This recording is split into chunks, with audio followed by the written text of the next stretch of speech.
Welcome to Going Dark, a podcast about Netflix's sci-fi series, Dark. I'm Dan. I'm Olga, and today we're discussing Season 1, Episode 4, entitled Double Lives. You have a life, I have a life. That's 2 lives. 2 times 2 equals 4. That's double. Math. All right. So this is going to be a slightly truncated podcast because we were planning on recording it the day before it goes out, and then personal stuff appeared out of nowhere, happens, and we don't have as much time as we wanted to have. So we're going to dive right in. What did you think of Double Lives?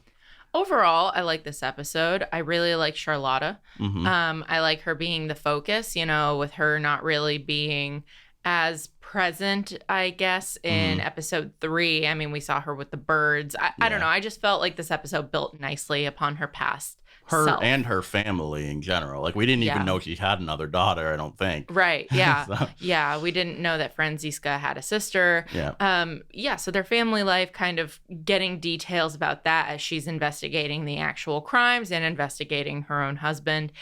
It was all very interesting. I think that was a very, very good A-plot. Yeah. The other plots, stuff, not my favorite, I guess. I don't know what's going. Franziska herself is like fine. Like the Franziska and Magnus thing is like okay. I just like really am disappointed in Jonas. And Jonas is like isolated story. Like we went in with episode 1 being like the protagonist, really important guy. He's on our thumbnail art and all of that stuff. And it's just kind of. It's just a little too slow. We're in episode 4 and he's alone in a bedroom, basically, or alone in a cave. Yeah, I mean, he basically, it's not even just him. Marta seems seemingly like our female lead and like one of our female leads in the premiere. And I'd say that Marta and Jonas and Bartaj have like basically done nothing since the pilot. Yeah. And I think, part of that is us having, I guess, to realign our thinking of maybe there just isn't a protagonist and it is just about like this episode will be about Charlotta and this episode will be more about Ulrich or whatever. Yeah. But I agree with you that as someone who watched the pilot and was like, oh, I like this guy Jonas, seeing him like wander around the caves and be like, oh, I guess this map is wrong, and then go back to sleep, not entirely satisfying as a subplot for him. It's a little dull to watch on rewatch as well. It's just like, here's Jonas. Yeah, and I think Fast the thing forward. I think the thing for me too is that there's only so many times I can go, oh, that's like, what does it mean? Or like, whoa, what is the red string? Yeah, exactly. Yeah. Like I'm not at the point now where I see a random red string on his bike and I'm excited. I'm more like, oh goody, another random thing that like... And I'm sure this is all very interesting once you know what happens and once you're even rewatching it. But like, man, this show was intended to be binged. Like that's kind of where I'm really starting to feel that here. Yeah. The various little things that we usually call points of interest, but we're going to skip over them this week. Some of them I'm excited when I see them pop back up. Other ones I'm like, okay. Like I was excited that we pointed out red lipstick last week, and I was like, maybe I'm making a big deal out of this. And then this week, red lipstick is prominently featured. Yeah. And I was like, oh, cool. Yeah. And then meanwhile, I'm also like, okay, so this is like the 4th episode in a row where we hear about birds or sheep. And I'm like, okay. And eardrums. Yes, I understand their eardrums rupture and there's electromagnetism and radiation or whatever, but like, I don't give a fuck. So like, like I got the idea the first time I saw a bird fall from the sky, right? Like we got the idea of, something with the way that the time travel is sending out waves is causing these birds to die. Like, right. So the only thing with the birds is I kind of give you my pet theory. Yeah. Chernobyl, nuclear radiation, like all this stuff keeps coming up, which makes sense. It's a town with a power plant that's closing. They're mishandling something. There's nuclear waste barrels. So I feel like those birds are time traveling. But my pet theory is that they're not. Your theory about pets. I was hoping.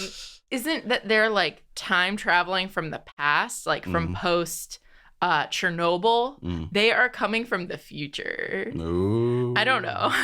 The beginning is the end, and the end is the beginning. Exactly. That's the thing. When you start off the episode with this narration, that's where my mind goes. Presumably from the book is my assumption. Yeah. Also, with the focus on Helga as well, he also has a melted ear and scarification. Yeah. I'm wondering if he was one of the first people to go into a machine. And since he seemingly has a relationship with these people, these strangers, these hooded folks in the jackets. Yeah. I was going to call them Arkers. For all of our Arkers. Okay. I just thought you got confused about what podcast we're doing. And we know that Helga's ear has been messed up for a long time. Supposedly, I would think on the job, but maybe in time travel-y stuff. But now that you bring him up, he's another one where I'm like, okay, do we need like 4 scenes of him to just get out that at the end he says he knows Noah? I don't know if that was super necessary. Yeah, that elder home needs better security. They're not doing good job caretaking, and he doesn't seem to be that like wily escaping the nurses and orderlies. He's just like, I'm leaving now. Yep. Bye. I think that school locker room also needs better security. Oh my God. We'll so different. Okay. All right. I'm going to jump into the quick recap. Yes. Off the cuff. We'll see what I remember. I'm just going to start with Charlotta and her family. She is waking up in a different bed than her boo. They are not doing well marriage-wise. Franziska is not happy with her little sis, Ali, who stole her red lipstick. Ding, ding, ding, red lipstick. Do they call her Ellie, or are you just being cute? No, they called her Ellie a few times, yeah. Elizabeth. So Ellie is deaf, and they have this whole thing where Franziska, like, doesn't buy her, like, oh, I'm so deaf and innocent and, helpless act. She's like, you're a devious fiend, you. You're a little demon. Which we kind of see she's a little right. Right? She did steal the lipstick, we find out later. And so she has this boyfriend. Well, also, immediately she's like, I don't care if Mikkel stays gone forever. And I'm just like, dead. Whoa. This and Charlotta's just like, okay with that. Her kids saying that. Yeah. There's a lot. There's some weird parenting choices in this episode. This family is not functional. Yeah. I think we knew that from the parents walking in from different bedrooms. Yeah. But. I really like the introduction of Ellie. I think she's a nice mix of like, ooh, why did you say that? But also like, there's a sweetness to her still and an innocent, cute little kid. Yeah. And I think it's great that they have a deaf character, and especially in a show where I'm already reading subtitles, might as well. Yeah, German Sign Language, presumably. I don't know if it has a specific one or if it's like European Sign Language. Yeah. So then we have the dad, who I believe is named Peter. He goes and visits Helge because Helge's having issues again. Helge's like, I need to tell him.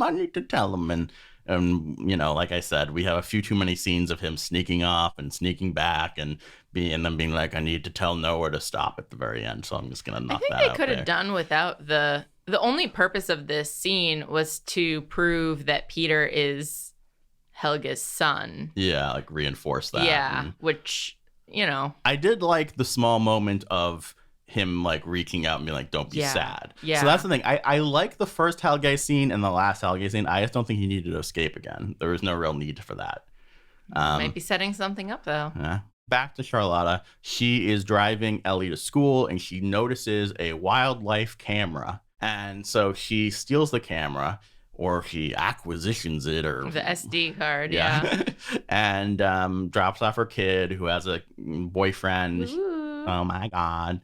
So then she goes to work and deals with, the one-eyed man and an insubordinate subordinate, more or less. Yes.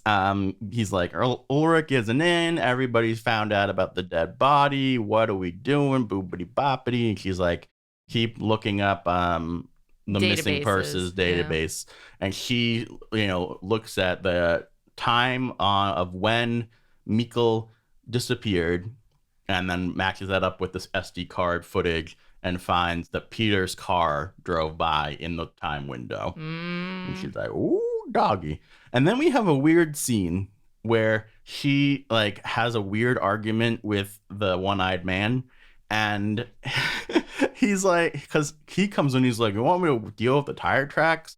And she's like, I think you're supposed to take away that he's being like a little unreasonable or short with him or whatever. But she just told you what she wanted you to do. Why are you continuing to annoy her and not doing the thing? Yeah. Do the thing, then offer to help. Yeah. Like, seemingly you guys talked very recently and you didn't do the thing she asked. And she's kind of in charge. Yeah. So weird I or no I, go listen to her. She drives off and she goes to a hooker that had seen Peter in the past. Yes. And we find out that he is gay. We find out that this sex worker isn't necessarily like a cis person. And then later on from Franziska, we find it's confirmation. Yeah. So this was a scene where we weren't like sure what it meant exactly. But yeah, I mean, it was a good performance from Charlotta of like, first she's like all cop, all business, and then she pulls out her family photo instead of just even like folding it to only have his photo. It's like proving that it's their family. Look at what you've destroyed, I think that's a really nice understated performance from her in this episode. And I really like the nuance of she is investigating both, hey, is he involved in something deeper and darker, or is he just continuing to step out on me and breaking his promise? Because apparently a year ago he seemingly promised not to keep doing this stuff. Interesting. Seemingly Peter has kept his promise because the sex worker says that they haven't seen Peter for a year.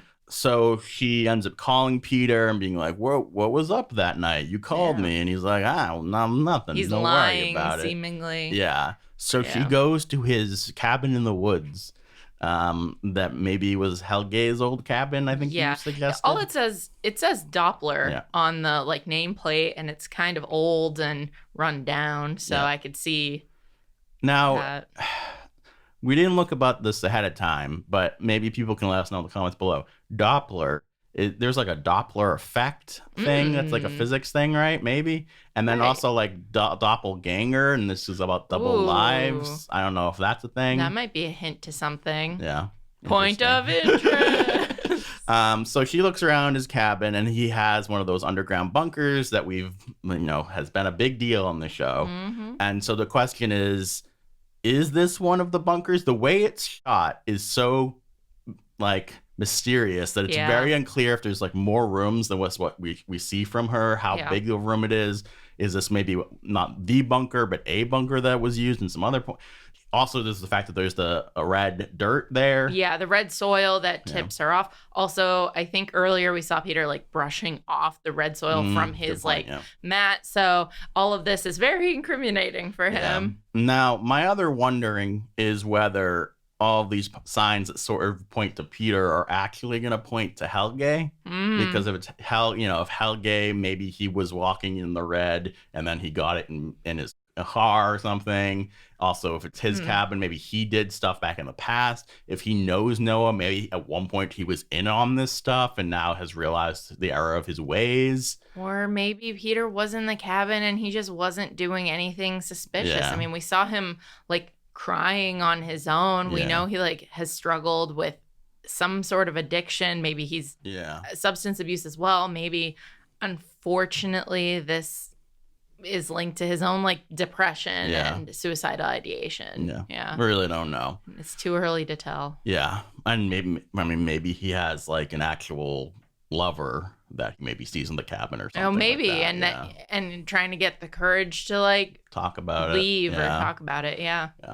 So she gets distracted from really looking deeper into the bunker by the fact that she gets a call that Ulrich has broken into the radiation the power nuclear plant. Power plant. And he is messed up and he is not happy. And I really like his dialogue and performance here where he like goes off on her and is like, oh, everybody's so sympathetic, but they don't actually give a shit. Paraphrasing. He does a much better job than that. He's also really bitter about the fact that it's like his kid and how nobody cares. I think even though he's like a police officer now, I think he still has that reputation from when he was like a punk kid where he's just like kind of not as important in their town, because he's saying if it was anyone else's kid, people would That's not how I took it personally. Okay. How I think he's more just like people, they just give you your sympathy. They don't act the way you act if it actually happened to you. And I think that was also foreshadowing that 5 seconds later it does sort of happen to Charlotta. Yeah. So I thought that was really cool, and I also think there's a bit of anger at himself there because he goes, I'm being punished, and seemingly he blames himself for stepping out on his family. Yeah. So I think, as opposed to some of these other characters where I'm like, oh, they didn't get that much, he really utilized his time his limited time. Yeah. Then Charlotta finds out from her husband that Ellie is missing. No one came to pick her up, so she just gave up and started walking home. Don't blame her, honestly. And she's hopping and skipping in the rain. Charlotta finds her hat. And Ellie also finds another candy bar wrapper. Yep, so another thing that is anachronistic. Yeah, anachronistic. I knew I was messing that up. To this world. So it's kind of like a nice theme, I guess. Yeah, but again, this is another one for me where I'm like, well, we already saw a candy bar that wasn't where it should be. Well, didn't you put us in, like, the first time you watch it, didn't you get nervous that she actually got taken, though? Yeah, that's true. Because that's where my mind went. And I was like, oh, I think this will be a subversion. But then, you're not sure because they're laying all this foundation work, like with the candy bar wrapper, like with the missing hat. Yeah. So I definitely felt the suspense well here. Is she taken or not? Where is she? Eventually, Ellie shows up. They go, how did it take you so long to get here? She's like, oh, I met my friend Noah, and he gave me this watch that used to belong to Charlotta, and it says for Charlotta. It's like engraved into it. Yeah. So fascinating. Yeah. A watch time. Ooh. And also, I couldn't tell if Charlotta like recognized it or not. But that's a good question. Yeah. Yeah. I think so, because that she was even like, who gave it, who could have given this to you? I don't know. I read her like panic at like getting it back as it ringing a bell. I read it more as someone gave my kid candy and she made a friend. Like, this is such a specific thing that's engraved with her mom's name. Yeah, but you know what I mean. Yeah. Like, who talked to you? That lured. I didn't think she recognized the watch at first until she opened it, but I might be wrong. Well, that could very well be. Yeah. Yeah, I think it's more like the Yazin thing where he sees the little figurine in the wood. That's more like luring the child into the thing. So introduction of Noah. Yes, you said Yasin, who is the boyfriend of Ellie. He's grumpily walking to school. I'm not a baby no more. Baby. And he finds a little toy figurine and meets a friend of Noah. I don't think it's the stranger that we I think they would show us his face. And so at this point, I kind of feel like there are 3 hooded men. At least.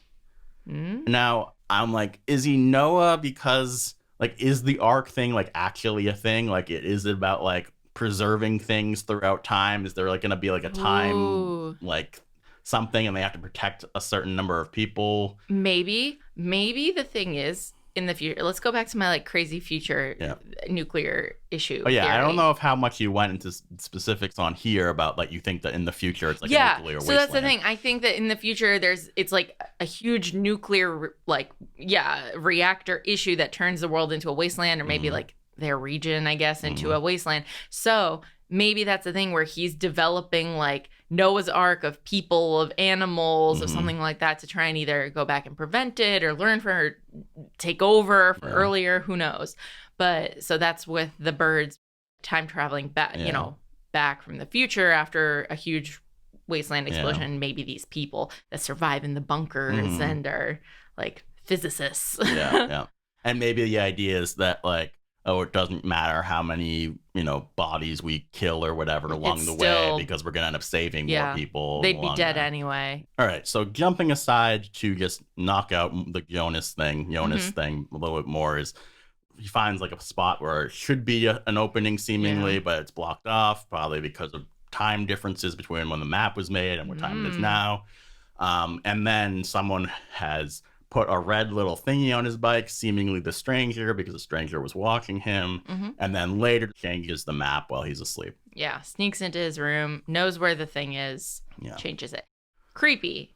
Yeah. Maybe the stranger is Jonas. Hadn't thought of that one. He tells himself where things are. I like that. I'm still sticking with Mads. It could also be Mikko. Maybe. Or it could be a completely different person. Yeah, it's Noah. No, I don't think he's Noah. I don't think it's Noah. All right, so that's all for Jonas. So the big thing we skipped is Franziska and Magnus. Yes. So Franziska is in class. They're talking all about symbolism and doubles and parallels and diverging basically timelines. Explaining the intro sequence of the show. And they talk about basically how they set up things early on that pay off later. And obviously it's all tied to the show. Yeah. I don't know. I didn't personally take away anything specific revealing as much as it was just sort of meta commentary about how the show was structured. So she's in class. Magnus comes in. He's a bit of a creeper. He doesn't even have this class, but he just wants to watch Franziska. He wants to piss her off. And she gets a phone call or a text message and leaves class and leaves the school. Because you can do that. Yeah. So it's interesting with Magnus here, and that in some ways he has a similar arc going on that Charlotta does, and that on the one side I want to be like, you're being a bit of a weird stalker guy. Yeah. And on the other side, I'm like, well, I guess it's supposed to be tied to him trying to figure out what happened to Mikael. In theory. Sort of. Because he's like, why would she at the caves? I don't trust her. Right. My thing about the Magnus Franziska thing in general is on my first watch, I liked it more than I did on my second watch. Because he is one of those things on television or movies where it's like, oh, because you wrote this ends up romantic. But in regular life, he just storms in, he steals things from you, he follows you and stalks you. It's the angst turns to sex. And I'm like, in reality, angst and stalking turn into get the hell away from me. But unless you already like the person. Yeah. But again, there is that dual thing of, is he just trying to figure out things about Mikael too? But, okay, so she walks through the woods, Magnus follows her, she finds a little box of money. Well, it's her hidden box of money. Well, yeah. So you think it's her? I think somebody left her money in the box. Yes, but the point is she doesn't she knows where to go. She doesn't stumble upon it. Yeah. So she has all this money, supposedly drug money. I still am not 100% sure if I believe that or not. Right. And then she comes back to school and she does this color guard cheerleady type It's thing. Rhythmic gymnastics. Okay. It's really popular in especially Eastern Europe. Didn't really translate to the United States, so we're not super familiar with it here. Yeah. So she's doing that. Magnus is watching her, and she goes to this really weird locker room for us US folks. With no lockers. Yeah. And everyone's stuff is just there, and it's an honor system that Magnus dishonored. You dishonorable fool. Yeah, so then he freaks out at her and is like, look, you drug dealer, that must be why you're at the caves. Yeah. And she's like, I just need to get out of this hellhole where everybody has double lives, like my father and my mother, and everyone's lying about our homemade jam. Guys, dubbing is bad. Reading the subtitle of that was awkward enough, but hearing it said in English is just not good. Yeah, when we rewatched, we decided to just do it in English this time. Yeah, and it was it like homemade marmalade? I was like, this has too many syllables. My favorite one is when they randomly changed the from bitch to the C word. Yeah. Why? Why?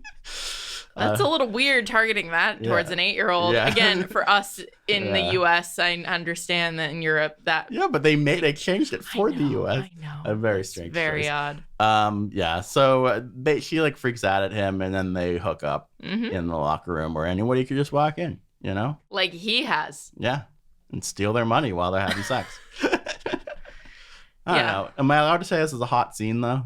It was. Yeah. It was kind of, Yeah, they're old enough. Yeah. The actors are old enough. Yeah. It was a pretty hot scene. Also, I'm on board. Yeah. Again, for us making fun of the angst turning into sex, it's like, finally, action on this show. Yeah, just go. It's just it's a slightly different kind. Yeah. No, I mean, I do like them. Yeah. I can't. I was a little perturbed on rewatch of like, okay, Magnus, you're a bit of a stalker. Yeah. But I'm still on board with him them. Staring through the gym window was like a bit much. But yeah.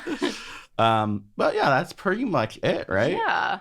Do you have any pet theories? I've given you my like Chernobyl of the future, but worse. Well, I mean, I'm still trying to figure out for sure if Mikkel becomes Michael, because I was also thinking about like it would make sense that then he would map the caves so that he could try to figure out how to get back where he came from, and also he would know the exact date that Mikkel goes disappearing. And that's why the note to the mom. Open it, yeah. So. I mean, again, I'm just like, but this weird maybe incest thing. I know. I don't know. But otherwise, the whole Michael thing just makes the most sense to me. So far. Yeah, this episode didn't actually add anything to that particular mystery, which, like, fine, but I'm not that surprised by. But again, that's the thing where it gets to me, like, they really want us to watch these in a row so that you're not feeling the loss of that episode. All of that said, I don't think we truncated this one as well as we thought we would. Sorry. Thank you guys so much for listening, and we'll see you in the future.